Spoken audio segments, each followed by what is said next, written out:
안녕하세요. 부버지 김현민 기자입니다. 저희가 지난 27일 방송에서 김민재 선수와 관련한 그 한준 기자가 저한테 이제 돌발 질문을 했었거든요. 김민재의 이적료 가치가 어느 정도 된다라고 생각하냐라고 물어봤을 때 제가 이제 7천만 유로 정도 할 것이다라고 얘기를 했습니다. 물론 바이아웃 금액 4,500만 유로가 있긴 하지만은 바이아웃 금액이 아닐 경우에 그게 없다라는 경우에 얼마나 가치가 될 것이냐라고 물어봤을 때 7천만 유로라고 답을 했었는데요. 그러고 나서 이탈리아 현지에서도 김민재 선수의 이적료 가치와 관련한 보도들이 나오고 있습니다. 그리고 제가 책정했던 금액보다도 더 높게 평가하는 분위기가 형성되고 있긴 하거든요. 그래서 이번에는 김민재 선수에 대한 가치들에 대해서 얘기한 그런 보도 내용들과 그리고 또 김민재 선수를 향한 레전드들의 연이은 칭찬 퍼레이드에 대해서 소개해드리도록 하겠습니다. 거기다 이제 파브리시오 로마노 기자가 또 김민재 선수의 이적 상황과 관련해가지고 유튜브 채널에서 얘기한 게 있다 보니까 그거에 대한 소개도 아울러서 하도록 하겠습니다. 먼저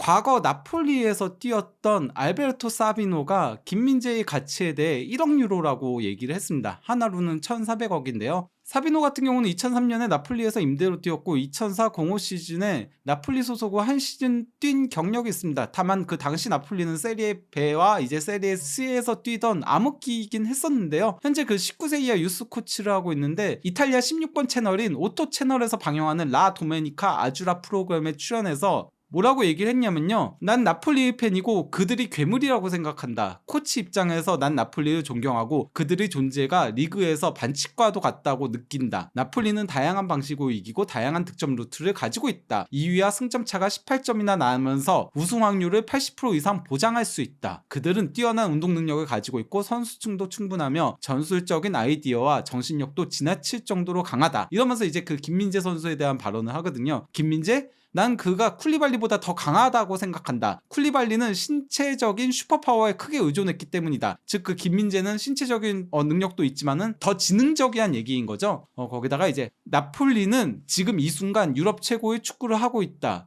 그러면서 이제 그 김민재의 가치는 1억 유로를 호가하고 있다라고 얘기를 한 겁니다. 그러면서 나폴리는 지금 이 순간 유럽 최고의 축구를 하고 있다. 심지어 홀란드를 보유한 과르디올라의 맨시티보다도 더 뛰어나다. 스팔레티는 유럽 전역에서 확실히 탐을 내는 감독으로 많은 장점을 가지고 있다. 나폴리는 스팔레티를 놓치지 않는 것이 좋을 것이다. 다만 만약 내가 스팔레티라면 잔류 여부를 심사숙고할 것이다. 만약 나폴리가 원하는 대로 시즌을 끝낸다면 다음 시즌에 지금보다 더 잘하는 건 불가능할 것이다. 즉 이번 시즌이 나폴리한테 있어서는 최고의 시즌이 될 가능성이 높기 때문에 남으면은 도리어 부담이 될 위험성이 있다는 거죠. 그러니까 나폴리는 스팔레티를 무조건 잡아야 되지만은 스팔레티는 만약에 이번에 뭐 세리에아 우승에 이제 뭐 챔피언스리그에서도 좋은 성적을 올리면은 나라면 떠날 것이다. 부담스럽기 때문에 그렇게 얘기를 한 겁니다. 코치 입장에서 얘기를 한 거죠. 그리고 이제 그 이탈리아 변호사이자 스포츠 전문가인 도메니코 라마르카가 1스테이션 라디오 프로그램인 1 풋볼 클럽에 출연해서 뭐라고 얘기했냐면요. 김민재는 지난 10년간 세리에 최고의 선수 중 한 명이다. 그의 경기력의 일관성과 항상 높은 집중력을 유지하는 능력이 인상적인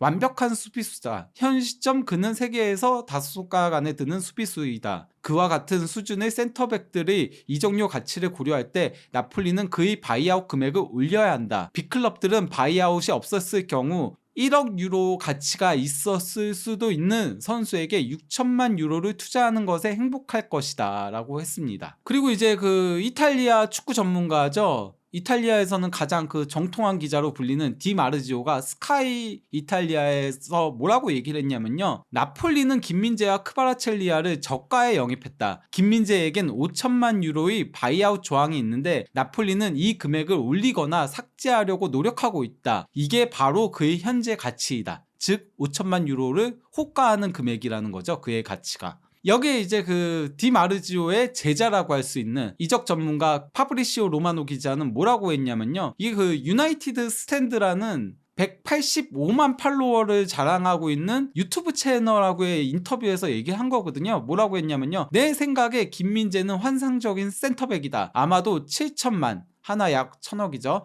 그래서 7,500만 유로 하나 약 1,100억이죠. 의 가치를 할 것인데 그에겐 바이아웃 조항이 있기에 5천만 유로 하나 약 700억이죠. 보다 약간 적은 금액으로 영입이 가능하다라고 한 겁니다. 그러면서 김민재와 관련한 조금 더 자세한 내용들을 얘기를 했는데요. 뭐라고 얘기를 했냐면요. 현재 나폴리는 여전히 김민재에게 바이아웃 금액을 삭제하거나 혹은 올리는 재계약을 밀어붙이고 있으나 그는 이를 수용하지 않고 있다. 당연히 나폴리에게는 힘든 상황이고 계속해서 선수를 확신시키려고 노력하고 있다. 대화가 어떻게 진행될지 조금 더 지켜봐야 한다. 이미 많은 빅클럽들이 그의 에이전트에게 접촉 중이고 그들은 그를 영입할 수 있는 큰 가능성이 있다는 걸 알고 있다. 그러니 선수가 어떤 결정을 할지 지켜보자. 3, 4월이 결정적인 달이 될 것이다. 계약을 연장하거나 바이아웃을 제거할지 아니면 이적 시장에서 몇 주 동안 5천만 유로 이하 매물로 나올지 지켜보자. 그를 영입할 수 있는 정말 큰 기회다. 여기서 왜 그를 영입할 수 있는 정말 큰 기회라고 얘기를 한 거냐면은 이거는 맨유 팬 유튜브인 유나이티드 스탠드악의 인터뷰에서 한 얘기니까 이렇게 표현을 한 거죠. 그러면 이제 그 센터백 역대 이적료 순위를 조금 살펴보려고 하는데요. 일단 그 메가이어가 8,700만 유로로 센터백 역대 최고 이적료 기록을 수립했습니다.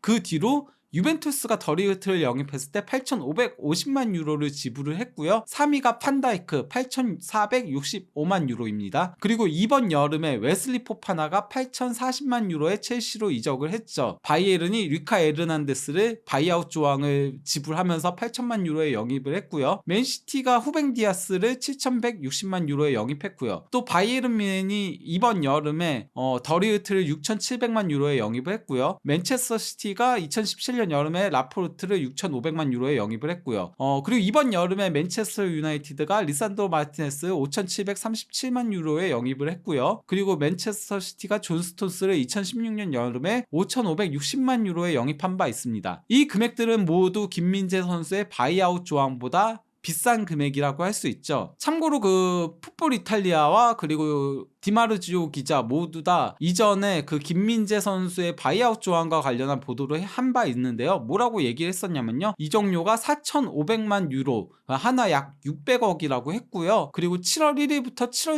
15일까지 해외 리그 구단들, 그러니까 이탈리아를 제외한 해외 리그 구단들에게 이 조항이 발동한다라고 얘기를 했었거든요. 근데 그 다음 순위들을 대충 봤을 때 망갈라가 이제 4,500만 유로로 17위를 기록을 하고 있거든요. 센터백들 중에. 근데 망갈라는 망한 영입이었잖아요. 맨체스터 시티가 2014년 여름에 포르투에서 영입했을 당시였는데요. 근데 그 금액이면 김민재를 영입할 수 있다는 거죠. 그리고 또 이제 눈에 띄는 이적료 순위들을 조금 보자면은 일단 그 2020-21 시즌 세리아 최고의 센터백으로 선정됐던 로메로가 그 5천만 유로로 토트넘으로 이적을 했었고요. 그리고 또 이제 토트넘이 다빈손 산체스를 2017년 여름에 4,200만 유로에 영입한 바 있죠. 이것도 망영입이었다라고 할 수 있겠죠. 이러한 가운데 그 코리엘레 델로 스포트 편집장인 짜짜로니가 오토 채널, 아까 그 16번 채널이라고 했죠. 프로그램인 라 도메니카 라츄라에 그 출연을 해가지고 짜짜로니가 뭐라고 얘기했냐면요.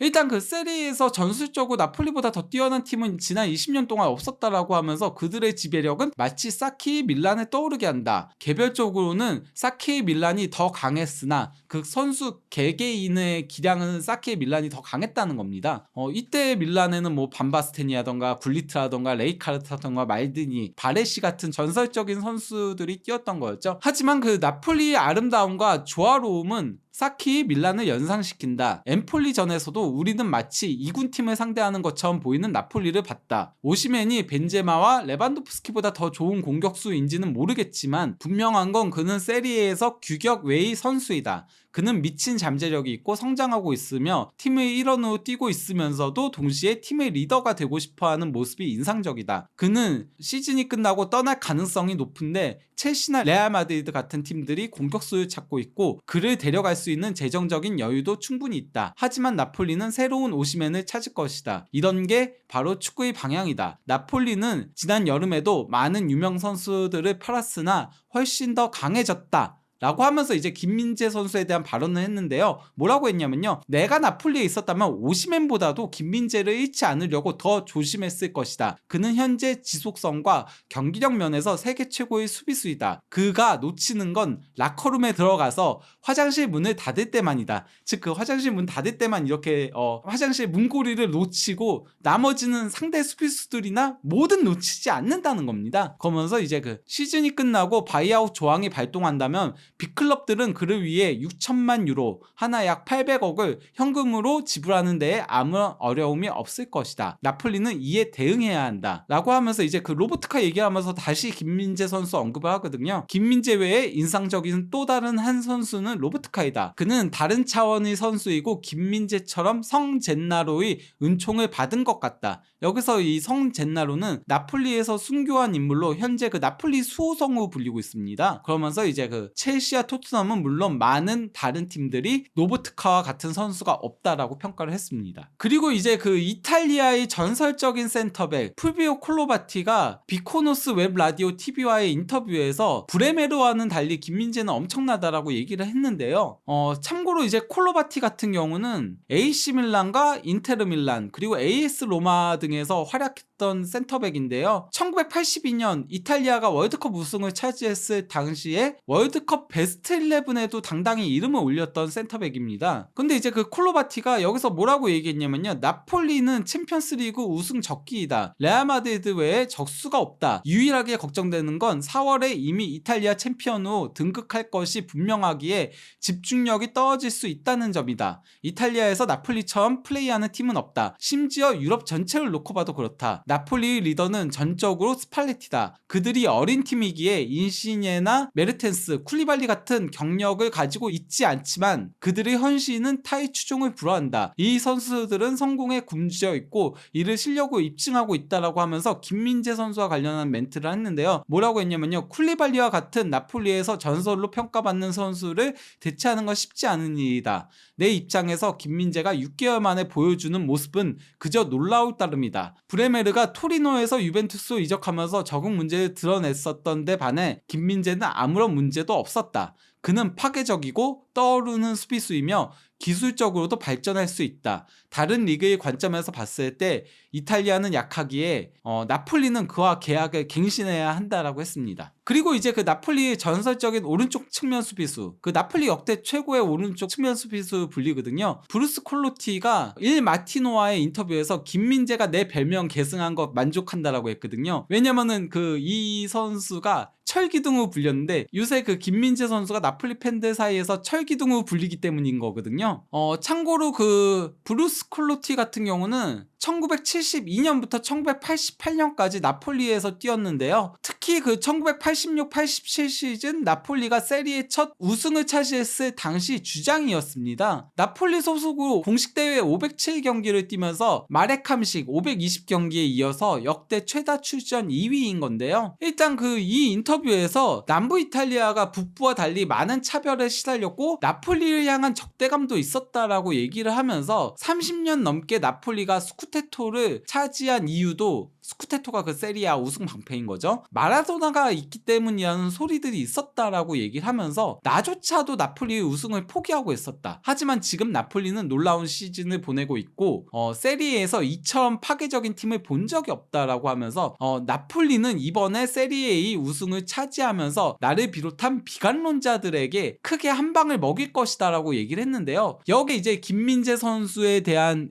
얘기를 한 겁니다. 일 마티노 기자가 이제 데 라우렌티스에 대한 이미지도 제고됐다라고 하니까 뭐라고 얘기했냐면요. 물론 도중에 사건 사고들도 있었으나 구단주와 그의 직원들이 연속성이라는 이름으로 좋은 일을 수행했다. 우리는 최근 몇 년 동안 많은 우수한 선수들을 보유했었다. 이런 점들이 그동안 그의 업적이 인정받지 못했던 사실이 날 짜증나게 했다. 우리는 이곳에서 과거의 영광에만 안주하지 않고 성공적으로 진행한 프로젝트들이 있다. 누가 김민재와 크바라첼리아라는 두 선수가 바로 이렇게 세리에에서 통할 것이라고 상상이나 했겠는가 라고 한 다음에 다음 질문이 이제 당신은 김민재로부터 과거의 당신 모습을 보고 있나? 라고 물어보니까 당연하다. 팬들이 그를 내 역사적인 별명인 철기둥으로 부르고 있는데 난 이 점이 기쁘다. 그가 수비하는 방식은 실제로 나와 많이 비슷하다. 스팔레티는 새로운 선수들의 능력을 연구했고 지난 여름에 많은 선수들이 떠나면서 선수단의 실망감이 퍼졌으나 이들을 하나로 단합시키는 데에 능했다. 심리적인 부분에서도 강하게 만들었다. 그래서 그들이 절대 포기하지 않는 것이다 라고 평가를 했습니다.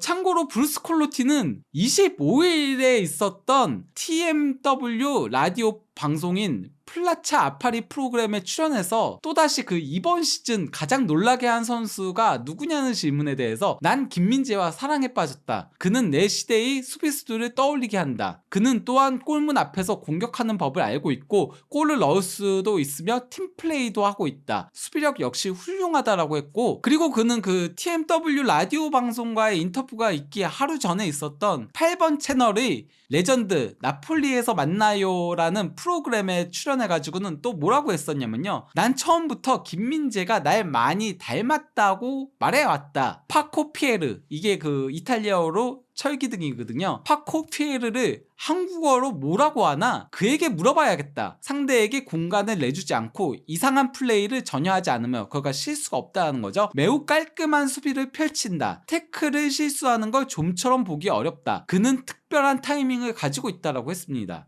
그리고 저희가 그 AC 밀란의 전설적인 센터백이었던 코스타 쿠르타가 김민재 칭찬한 내용들을 상당히 많이 얘기했는데요. 코스타 쿠르타가 그 26일에 스카이 이탈리아 패널로 출연해서 다시 한번 김민재 선수를 칭찬했거든요. 뭐라고 했냐면요, 김민재는 쿨리발리의 지난 2시즌을 연상시킨다. 당시 쿨리발리는 세계 최고의 수비수 중 한 명으로 보였다. 김민재는 쿨리발리를 대체하기 위해 왔고 그는 가능한 최고의 방식으로 그를 대체했다. 내 생각에 김민재는 나폴리 최고의 걸작이다라고 했습니다. 그리고 투토스포르트 역시도 김민재 선수에 대한 평가를 했는데요. 뭐라고 얘기했냐면요, 쿨리발리는 나폴리 역사상 최고의 센터백들 중 한 명이지만 김민재는 그를 생각나지 않게 하고 있다. 쿨리발리를 대체해야 한다는 무거운 유산을 안고 나폴리에 도착했으나 이제 아무도 쿨리발리를 그리워하지 않는다. 실제로 나폴리의 경기력은 향상됐다. 둘을 비교해보면 김민재가 98%의 태클 성공률을 자랑하고 있는 반면에 쿨리발리는 현재 첼시에서 61%의 태클 성공률에 그치고 있다. 무엇보다도 나폴리의 팀은 공식 대회에서 21골을 실점하고 있는데 지난 시즌 같은 시점에 30골을 실점했었다라고 하면서 김민재가 쿨리발리보다 더 낫다라고 평가를 했습니다. 이렇듯 김민재 선수의 주가가 날이 갈수록 하늘 높은 줄 모르고 이탈리아 내에서 치솟고 있거든요. 그러면서 특히 그 김민재와 많이 비교되고 있는 브루스 콜로티의 인터뷰가 굉장히 많이 늘어나고 있는데요.